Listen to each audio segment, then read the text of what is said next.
De Grigley gives you the ability to look at the world as an artist. De Grigley delivers it in a different way. This school, within 9 months, will transform your life. You're not only going to be happy, but you're going to be wealthy. You're going to learn from the masters. You will be a phenomenal stylist, and you'll look at the world as an artist. Discover the De Grigley difference at degrigley.com. Welcome back as we're talking about mealtime environments with children and families. I had a question about when you have smaller children who either don't want to eat at all or eat too much, and the whole making food like a big issue in their life. Like, you're going to sit here until you finish, or if they're not eating at all. How do you feel about that? Does that cause issues later in life, or? Yeah, God, there's so much going on there when that is happening, and for some parents, it's an easy thing to change, and for others, it's really quite difficult to change. Again, if you're forcing a kid to stay at the table till they eat all of their food, what they're missing out on is your love, care, and connection, because all of a sudden you've made the food more important than the child.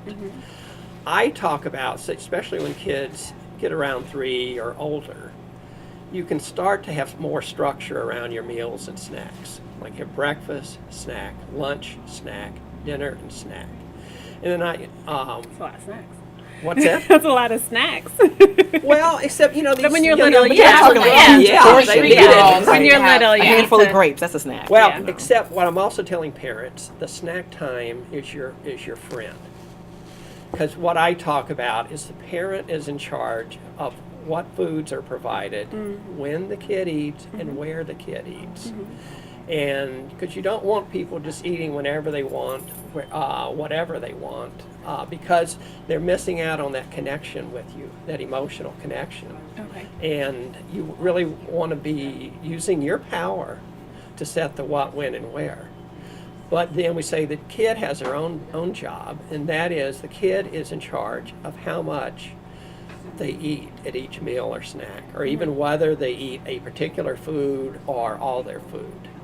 Now, what's going to happen if you start to change what you're doing and say, okay, I'll let my kid be in charge of how much to eat. So suppose you get to lunchtime and your kid says, I'm not hungry. And before you'd make them stay there till they ate their food, but you stay neutral. You decide, I'm not going to make a battle out of this. You just stay neutral and say, that's fine, you don't have to. What's going to happen about a half hour later? Kid's going to be hungry. What you then do is you don't feed them. You let them wait till snack time.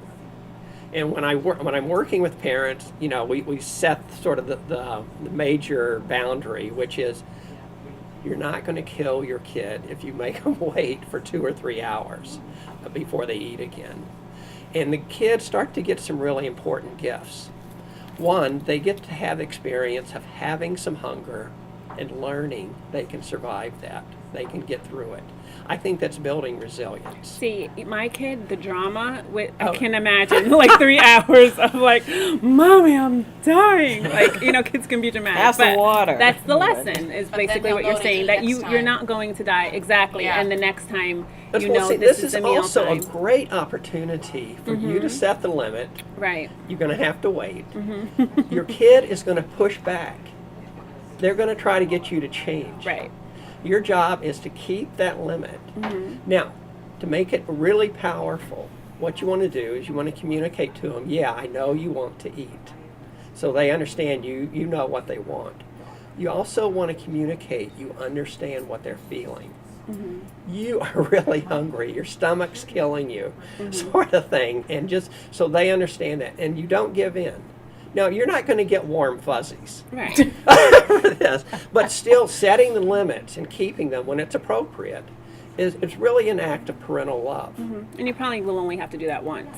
What I hear from parents, it takes a week to 2, Really? and then their kids adjust. All of a sudden they realize, oh, Mommy means this, and the kids adjust to that. Okay. And I would think, too, that would help with adult obesity, because we really have a crisis of adult obesity in this country. And I think a lot of that, from what I see, comes from emotional eating or people being just a little hungry and gorging themselves. And I would think that if, as children, we learn that a little bit of hunger is okay, as adults, we don't need to stuff our faces, you know. Right. I would think there'd be a connection there. There could be. I mean, but do you think that there might be something where some people would be like, oh, well, they're going to say that I can't eat now, so as soon as I can eat whatever I want to eat, I'm just going to eat because I can eat, and I'm taking control over my eating? Could there be that pushback also? Well, the other thing mealtime's a great time to build some eating capabilities. One of them is to be aware of how hungry you are or how full you are. That's true. And there's some research done with some preschoolers where they did this. And at snack time, they would go around the table in a low-key way and ask the kids, what's your stomach telling you? Are you really full, really hungry, or in between? And what was so interesting is kids who had been overeating stopped overeating. Because they learned this life skill. It's an awareness, so you're actually self-checking. Where we And don't if you always go do that. into early childhood development, there's this whole concept of self-regulation and that ability to self-regulate. So what we know, especially with young kids, they may eat a little bit at one meal, and another meal they're going to eat a lot. It balances out. Yeah. Another reason not to eat in front of the TV or the computer, because you're not paying attention to your body, you're being entertained, so you can't listen to, am I full? Because you're just eating. Well, it was interesting because I worked with a group of moms and asked them to go home and have one dinner with the TV off. And they did it. And when I met with them, I said, what happened? And they all said they really felt like their kids received more of their love, care, and connection. They also learned stuff about their kids' lives that they wouldn't have learned. Yeah. Now, 2 kids threw temper tantrums, but their moms told them, this is my homework. I have to do, and it stopped the temper tantrums. But one kid told his mom, I cannot eat unless the TV's on. Yeah, that's. So again, the mom had set the boundary, but the kid was pushing back. Yeah, I wish Now, not. you want kids that are pushing back, because, you want a kid that becomes an adult who's comfortable pushing back. But you also need to know that you're not always going to get your way with that. I know at our house we do, at dinner, we do high and low. We talk about the high of our day and low. yeah, And that is yeah. that's the time where you learn about, each other's day. Because Absolutely. the rest of the day, everybody's, going to your activities or, doing your own separate things. And that's the time to really connect about, what happened, what your day was like. Right. Breakfast too, because we actually Yes. in our house we have sit down, even if it's a bowl of cereal or making grits and eggs, whatever. Right. But it's like we're starting the day off in the right Together. way, and then we reflect on the day at the end of the day or whatever. My sense, when kids get enough of that good, positive, emotional connection, I think they're less at risk of becoming They overweight. definitely are. There's some interesting research looking at parenting styles, but the parenting style where there's lots of good, positive, emotional connection, excuse me, and there's also limits, appropriate limits being set, those kids were at the least amount of risk for becoming overweight. Yeah.